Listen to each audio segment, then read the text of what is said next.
वो दिल्ली वार्ता के लिए सूचना आएगी तो उसी संबंध में वार्ता के लिए बातचीत हुई है। मतलब कहा, दिल्ली से कहा गया था मुख्यमंत्री से मिलने के लिए। क्या सर अभी जो कयास लगाए जा रहे हैं मंत्रिमंडल विस्तार के, क्या उसको लेके भी चर्चा हुई है? कहा जा रहा है कि आने वाले हफ्ते भर के अंदर मंत्रिमंडल विस्तार हो जाएगा। अभी इस पे कोई चर्चा नहीं है। जब तक दिल्ली नेतृत्व से कोई सूचना नहीं आएगी तब तक उस पर कुछ नहीं हो सकता है। आपकी जानकारी के अनुसार, क्योंकि आपको तो ज्यादातर सभी चीजें पता रहती है, चाहे विपक्ष हो पक्ष हो, कब कहाँ क्या होने वाला है, तो उसकी जानकारी के अनुसार क्या मंत्रिमंडल विस्तार की कोई जानकारी अभी तक है? देखिए, जब चुनाव का बिगुल बजने के पहले, आचार संहिता लगने के पहले दिल्ली में भी विस्तार हुआ था पिछली बार, और यूपी में भी विस्तार हुआ था। तो उस आधार पे ये हम लोग कहते हैं कि आचार संहिता लगने के पहले विस्तार हो सकता है, ऐसी चर्चा रहती है। मतलब हो सकता है, जो अभी जो ये है कि लोकसभा के चुनाव में जो महीने भर का टाइम, लगभग महीने 2 महीने का, उससे पहले उत्तर प्रदेश में हो सकता है। कौन कौन लोग शामिल हो सकते हैं? एक आपका नाम चर्चा में था, आपने ये भी कहा था कि जो विपक्ष के जो लोग एनडीए में शामिल हुए हैं या आरएलडी है, उनको भी मौका मिलने वाला है। अब जो बातें वहां नेतृत्व के तय हुआ होगा, अब वो हमको जानकारी नहीं है।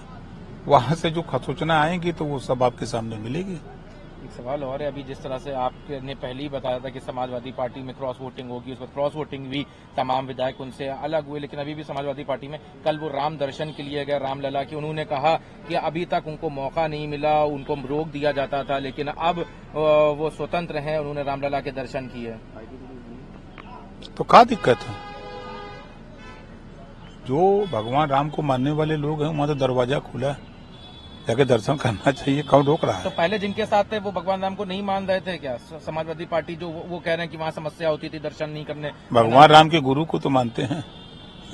शंकर भगवान की तो पूजा सुने की कार्यालय में की है और मंदिर बनवाने की बात कर रहे हैं सैफई में।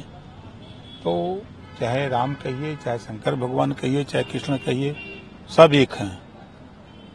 रघुपति राघव राजा राम, ईश्वर अल्लाह तेरो नाम, सबको सम्मत दे भगवान। तो सब एक हैं। तो अब उनका विषय है, और संविधान में सभी लोगों को छूट है अपने अपने धर्म, अपने अपने मजहब के हिसाब से पूजा पाठ करने का। क्या लगता है कि समाजवादी पार्टी में अभी ये जो विधायक हैं, इसके अलावा और भी लोग हैं जो टूटने वाले हैं और इंडिया के साथ आने वाले हैं? धैर्य रखिए। कुछ तो बता दीजिए, आपको तो सारी मालूमात रहती है। धैर्य रखिए, बताएंगे।